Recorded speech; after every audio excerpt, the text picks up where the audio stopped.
언급해주신 그 피고인이자 피의자인 윤석열이 드디어 이번 주 수요일에 다시 한번 재구속 기로에 놓이는데 서울중앙지법에서 오후 2시 15분에 구속 전 피의자 신문 이렇게 받게 되어 있는데 우리 의원님은 윤석열 이번에 재구속 된다고 보십니까? 아, 구속되죠? 네. 그건 당연한데 야 윤석열 쇼핑 배짱에 2시 15분에 나오라고 했으면 나는 2시 반에 가겠다. 이건 안 했대. 심사도 좀 늦춰달라. 아, 떨기는 떨나뭐. 네. 바짝 뜬 것 같아요. 그런데 제가 뭐라고 했어요. 처음부터 조은석 특검 이게 보통 독종이 아니에요. 그런 것 그러니까 같아요. 잡는다. 그런데 특검 중에 윤석열, 김건희 먼저 신병 확보하는 특검이 네. 주도권을 잡는 거예요. 기선제압을 하겠죠. 기선제압하죠. 그야말로. 네. 셋을. 지금 3개 특검에서 윤석열도 김건희도 다 수사를 해야 되거든요. 그럼 신병 확보한 특검의 협력을 받아야 되기 때문에 윤석열은 딱 하고 나면은 그 다음 순서는 김건희다. 그렇겠죠. 네. 나는 조은석 특검이 김건희도 채갈 준비를 하고 있지 않는가. 아 혹시나. 그러니까 민중의 김건희 특검 빨리 잘 생각하세요. 뺏기면 큰일이에요. 우리 의원님은 좀 이 상황 좀 어떻게 보고 계십니까? 그러니까 지금 박 의원님 말씀은 새 특검이 다 신병 확보 경쟁을 하는 게 원래는 정상인데 내란 특검이 먼저 시작을 하는 바람에 지금 마치 내란 특검에서 이걸 다 하는 것처럼 비춰지는 거거든요. 근데 사실은 최상병 특검이나 김건희 특검이나 다 이거 신병 확보가 기묘한 특검 아닙니까? 맞습니다. 네.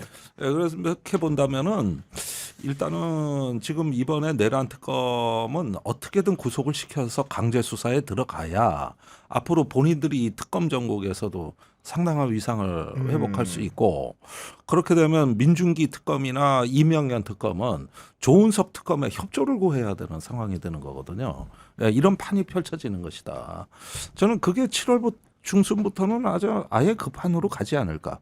특검은 시한이 있기 때문에 맞아요. 이거는 네. 경쟁적으로 할 수밖에 없습니다. 그렇죠. 예. 그리고 조은석 특검이 진짜로 조금 똑똑한 것 같습니다. 왜냐하면 오늘 그 윤석열에 대한 구속영장 청구한 거 있지 않습니까? 그게 언론에 많이 이제 네. 일부 언론에 이제 영장고 통째로 맞아요. 유출됐다고 이렇게 유출이 나왔는데. 됐거든요. 음. 근데 좀 전에 이제 특검팀에서 발표한 입장을 보니까 거기 통째로 유출이 되면서 개인정보 있지 않습니까?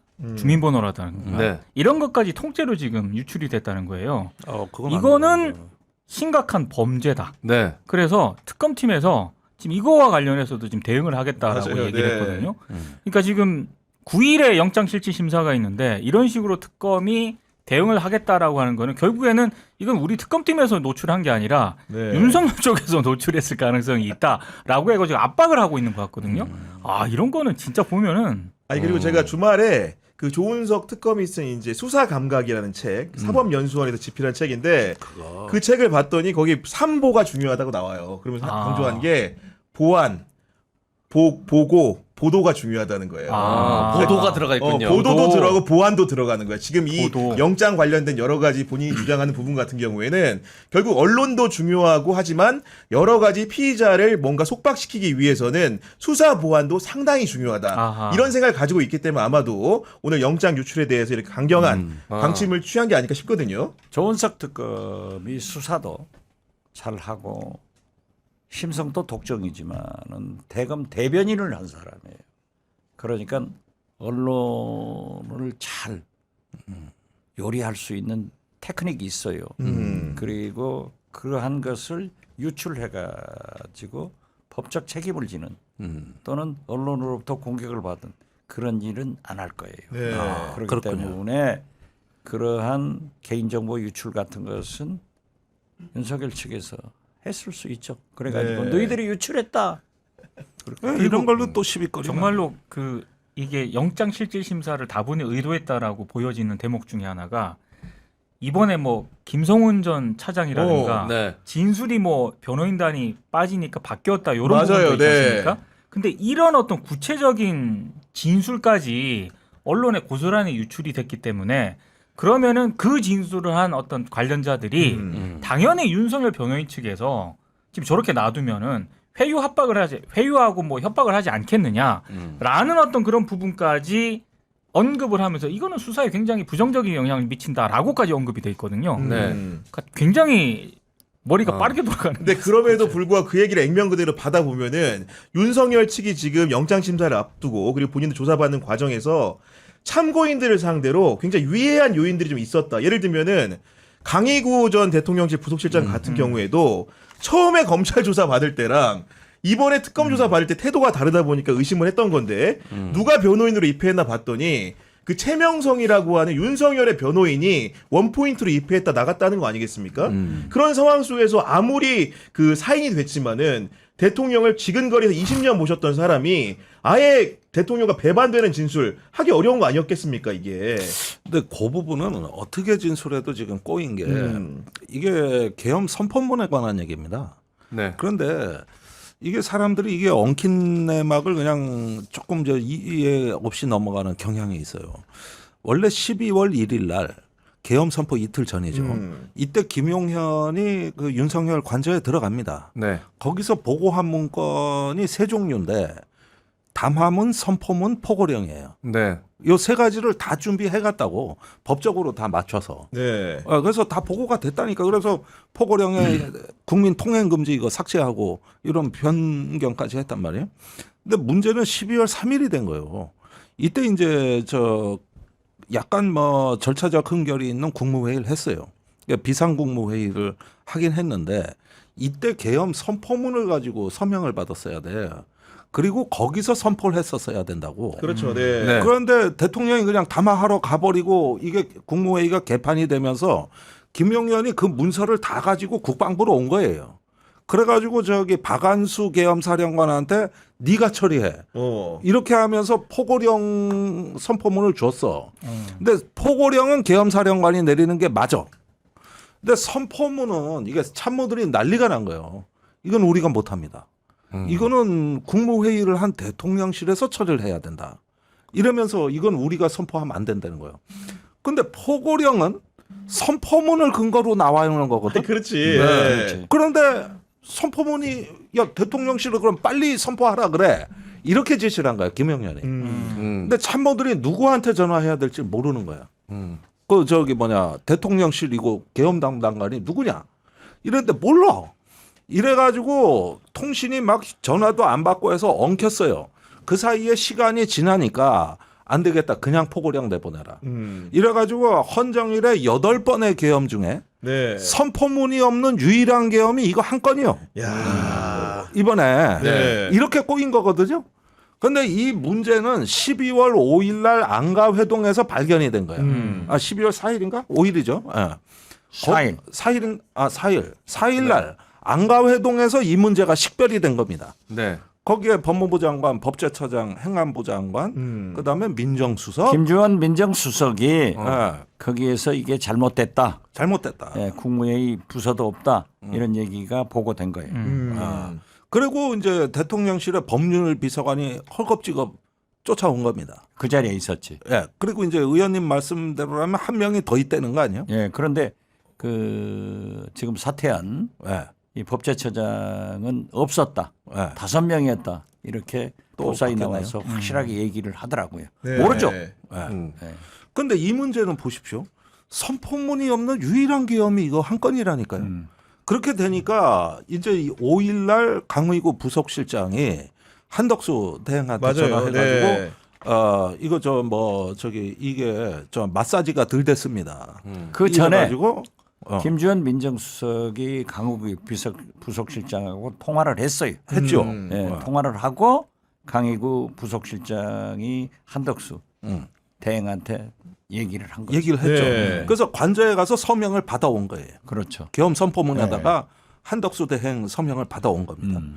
그러면 요 이틀 기간에 일어났던 건 뭐냐면은 계엄이 해제됐다 하더라도 계엄을 전체적으로 완전체로 갖추기 위한 과정은 쭉 진행이 되고 순서만 뒤바뀌었던 거지. 계속 그 계엄의 어떤 요건을 갖추기 위한 행위였단 말입니다.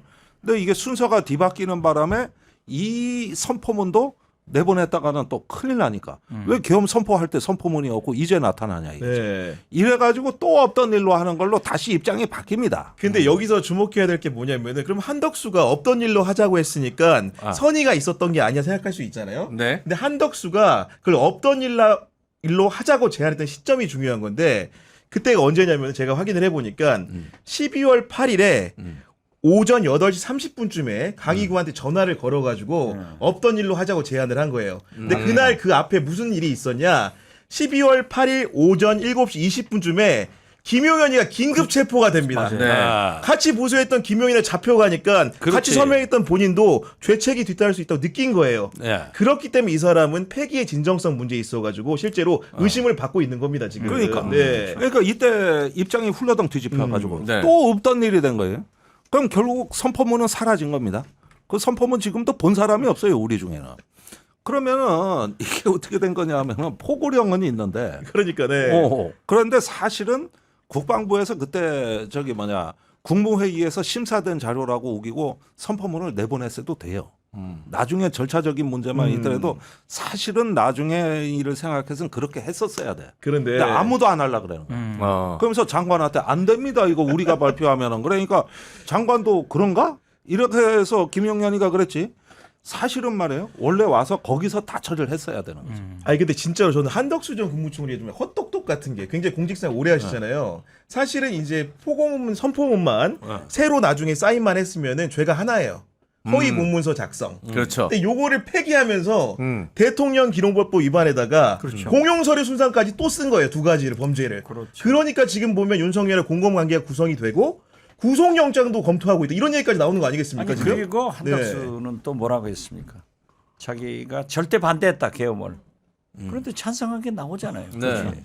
그리고 국무위원들도 또 몇 사람은 빼고 네. 반대할 수 있는 사람은 빼고 했단 말이에요. 이런 게 나오는데 조은석 특검에서 이제 저는 외환 국무회의를 세게 조사해서 그걸로 영장을 청구할 것이다 했는데 그건 빼고 있단 말이에요. 이것은 제가 볼 때 네. 만약 그 경우를 대비했다 하는 것도 있고 추가 기소를 위해서 보류하고 있다. 저는 그렇게 봐요. 그래서 어떻게 됐든 윤석열은 9일 날 내일 모레 10시 15분에 나가면은 2시 15분. 네. 2시 15분. 예, 영장 16분에 오겠죠. 출처에서 오는 건. 마지막 자존심이거든. 그 1분은. 그렇죠. 9시 1분은 1분에 오고. 늦어야지. 그렇게 해가지고 네. 아마 구속되고 음. 그다음에 이제 다음 주일에는 김건희가 구속되고 이렇게 하면서 정리가 되는데 빨리 좀 했으면 좋겠어요. 너무 짜증나. 매일 개인적으로 똑같으니까. 2시면 2시지. 네. 왜 2시 15분으로 했을까? 그게 좀 궁금하긴 하더라고요. 이게 재판을 전문적으로 받아본 제가 잘 알아요. 이거 좋습니다. 이런 생생한, 좋습니다. 생생한 지금. 네. 그 재판장이 이제 오후 재판은 대개 2시에 시작해요. 네, 네. 물론 1시 반에 시작하는 경우도 있는데 네. 간단한 선고 같은 것을 하는 다른 사건. 오. 네, 그러면 한 15분 어. 선고를 하니까 15분에 나와 이렇게 하는 거예요. 간단하게 다투어야 될 사건이 있기 때문에. 저처럼 선고만 하면 끝나는 재판 하나 마치고 그 다음에 바로 너. 저처럼 전과 기록도 있어야 정치인입니다. 그러니까 네. 지금 한덕수는 자기가 재무단 판 거예요. 만들고 그러니까 네. 파기하고 저는 보지도 못했는데 그러니까 감사원에서 고발을 할 때는 국정원 시켜서 고발을 할 때는 삭제 지시를 했다라고 했는데 마지막 최종 보고서에서는 삭제 지시가 없는데 왜 삭제 지시했다고 기소했으면 그걸 취소를 해야지 지금까지 재판받게 하느냐 네. 이걸 지금 따지고 있는 거예요. 자기가 놓은 덫에 자기가 다 걸린 것 같아요. 왜냐하면 대통령실 접견실에도 CCTV 설치하라고 한 게 김용현이었다라고 맞아, 그랬다며. 하고요. 그러니까 이번에 그게 결국 CCTV에서 부메랑 잡힌 돼버린 거고. 거예요. 예. 그리고 한덕수만 하더라도요. 한덕수 전 총리만 하더라도 거짓말을 너무 많이 했잖아요. 자기는 그 포고령 맞아. 이거는 예. 뭐 제대로 보지도 못했고 뒷주머니 이렇게 얘기를 했는데 경찰이 확보한 CCTV를 보면 그게 아니라 구체적으로 그거를 들고 나오는 것까지 CCTV에 찍혔다고 지금 보도가 되지 아이고, 않았습니까? 진짜. 네. 거짓말을 너무 많이 했죠. 그러니까 심약한 한덕수 총리가 대통령까지 나오려고 하니까 너는 아니다. 잡초처럼 살지 않고 네. 온실 난초처럼 살고 수양버들처럼 바람 불면 흔들리는 당신은 아니다 했는데 강력하게 경고하시잖아요 그때. 지금 나오잖아요. 그리고 이제 결국 보시면은 지금 초창기는 그러지만은 강희구 비서실장, 부속실장 등 한덕수 총리 등 다 사실대로 즉 말할 진술- 수밖에 없습니다. 말할 네. 수밖에 없어요. 네. 저는 아직까지도 굴복하지 않고 있는 게 김용현인데 sooner or later 곧 김용현도 간다. 결국은 입 연다. 입 열죠. 네. 입 안 열 수가 없어요. 제가 재판 받아 보니까 대법원까지 가면서 처음에 검찰에서 한 얘기, 네. 재판정 1심에서 한 얘기, 고등법원에서 한 얘기 다 잊어먹게지더라니까. 하도 많으니까. 네. 그렇죠. 그러니까 네. 나중에는 진실만 나와요. 그리고 감옥에서 살아보면은 이게 아니거든. 전두환 진짜 맞는 말 아니에요. 기자 여러분 다 와도 여기는 오지 마시오. 감옥은 오지 말라고 했거든. 그게 성경 말씀이에요. 진리야. 그러니까 이제 약해지고 또 진실을 얘기할 수밖에 없기 때문에 윤석열이 빠져나가려고 그러니까요. 법꾸라지, 음. 법 기술자 그 통하지 않는다. 사실대로 얘기해서 네. 빨리 부하 직원들이라도 살려야지. 그래도 그러니까. 우리가 바라는 것은 오늘 이제 우리가 점심 먹으면서 그 얘기를 했는데요. 좀 이상한 얘기를 해서 그럴 용기라도 있는 윤석열, 김건희라고 하면은 우리가 일말의 동정이라도 하는데 그것도 못하는 사람들이다. 그러니까. 그런 상황인데. 네. 아 그리고 제가 오늘 이제 아침에 조간신문을 보다가 네. 굉장히 엉뚱한 상상을 하나 해봤는데 조은석 특검이 네. 김건희 특검에 출석해서 참고인 조사를 받는 날이 올 것 같은 느낌이 듭니다. 어떤 거냐면은 한겨레신문 보도인데, 그러니까 유병우가 이제 감사위원이 아니고 감사원 사무총장 할 때 네. 21g이라는 대통령 관저 증축 공사를 주도했던 업체 직접 불러서 조사하려고 했더니 직원한테 그러지 말라고 했다는 내용이 나왔고, 실제로 감사위원회 회의에서 감사 결과를 정해야 되는데 그 자리에서 감사위원 신분이었던 조은석 특검이 왜 부르지 않고 결론을 내느냐, 대면 질타를 조사하지 했다는 않고. 거 아닙니까 이게. 대면 조사하지 네. 않고 하느냐 이거예요. 그러니까 그 상황을 잘 아는 조은석 특검은 김건희 특검이 참고인으로 가 조사 받아야죠. 아 가서 얘기를 네. 해야죠. 남긴 거야. 네. 그러니까, 네. 왜냐하면 일단 그 21g을 직접 조사하려던 감사원 감사관들을 유병호 전 사무총장이 아예 그 자리에서 질책을 해버렸거든요. 그리고 방금 말씀하신 것처럼 서면 조사를 지시한 사실도 확인이 됐기 때문에 이 사건을 김건희 특검이 저는 당연히 이제 조사를 해야 된다라고 보고, 그러면 그때 당시 조은석 감사위원이었단 말이죠. 맞아요, 네. 당사자예요. 그러면 지금 가서 그러니까 진술을 해야 돼요. 쓰고 와야 진술. 돼, 보니까. 네. 진술을 쓰고 와야 됩니다. 재밌는 현상이네. 네. 근데 지금까지 이런 상황들 보면 이제 특검에서 이런 게 다 이루어진다, 무너진다 이렇게 말씀을 하셨는데, 예를 들면 김용현은 5차 조사가 작년 한 12월 17일경입니다. 아, 검찰에서의 네, 5차 검찰 조사. 특수본에서. 네. 그 이후로 지금까지 묵비권 행사입니다. 야, 어. 그렇구나. 그러면은 지금 벌써 7월 7일, 8일 다 됐는데 물경 7개월 가까이를 묵비권으로 버텼다는 얘기예요. 그렇죠. 네. 수사 안 받은 거예요. 다들 뭐 6개월간 뭐 어쨌다 그러는데 네. 진술서를 보면은 진술할 수 없습니다. 이게 답변이에요. 변호사가 대신 답변해요. 불법 수사임으로 진술할 수 없다. 네. 그다음에 이거는 대통령의 당연한 통치 행위를 불법으로 전제하고 하는 수사기 때문에 의뢰인은 답변할 수 없다. 이걸로 14차까지 버텼어. 그리고 지금까지거든요. 그리고 나서 이 내란 특검뿐만이 아니라 이후에 모든 피의자가 사실은 거의 동일하게 대처를 하고 있거든요. 여기 감사원도 나는 마찬가지일 거라고 봐요, 지금. 그러면 특검에서 이제 처음에는 분명히 이 기조로 나온다니까요. 저 사람들은 이 특검 자체가 불법이라는 거거든. 위헌 소지에다가. 그런데 그래도 특검에 출석한 이유는 체포한다니까. 그래서 나간 것이지. 이 특검의 수사의 존재 자체를 인정 안 하는 사람들입니다. 이 사람들은. 네. 그리고 계속 그렇게 버티고 있는데 특검에서 그러면 구속영장 강제 수사로 갑시다. 그러면 안 나갈게. 대신 1분 늦게 뭐 이런 식이에요. 그러면은 내가 보기에는 지금 이제 여기 이제 필경 구속영장이 이제 발부되고 뭐가 돼도 이제 여기에서 뭔가 좀 기사회생할 수 있는 거는 바깥에 지지자들이 좀 붙고 또 극우의 광장이 열리고 이것만 바라보면서 버틴 사람들이야 지금. 네. 그런데 예. 근데 없어져. 없어, 지금. 소멸하고 있다고 지금. 그러니까요. 예, 어느 순간에 무너질까는 좀 약간 시간이 걸릴 것 같아요. 아니 그 관저에서 윤석열하고 김건희 씨가 있을 때 그 앞에서 계속 드나들었던 국힘의원들 있지 않습니까? 네. 그 이 정도 되면은 그 내란 특검 사무실 앞에서 막 연좌농성해요 이래야 되는 거 아니에요? 그렇죠. 네? 주말마다 극우 유튜버들이 그 앞에서 라이브 방송을 하는데 현저히 줄었어요. 현저히 줄었구나. 슈퍼챗이 안 터지는 거예요. 그 얘기는 이제 돈도 안 되는구나. 돈이 안 이제는, 네. 이제 내용뿐만이 윤석열이라는 아니고. 극우 내에서의 브랜드 가치가 야, 하락됐구나. 너무 떨어진 거야 이제. 그러구나. 돈이 안 돼. 그래서 오히려 차라리 이재명 대통령을 까는 게 낫다고 생각했는지 싹 다 이재명 대통령 그 뭐냐 비판하고 그래요? 욕하는 쪽으로 다 넘어갔어요. 거기 혹시 왔다 갔다 한 거 아니에요? 어? 왔다 갔다 한 거 아니에요? 뭐가 왔다. 그것도 하고 이것도 하고. 응. 아 투잡으로 그렇다고 해도 많이 준 거죠 의원님.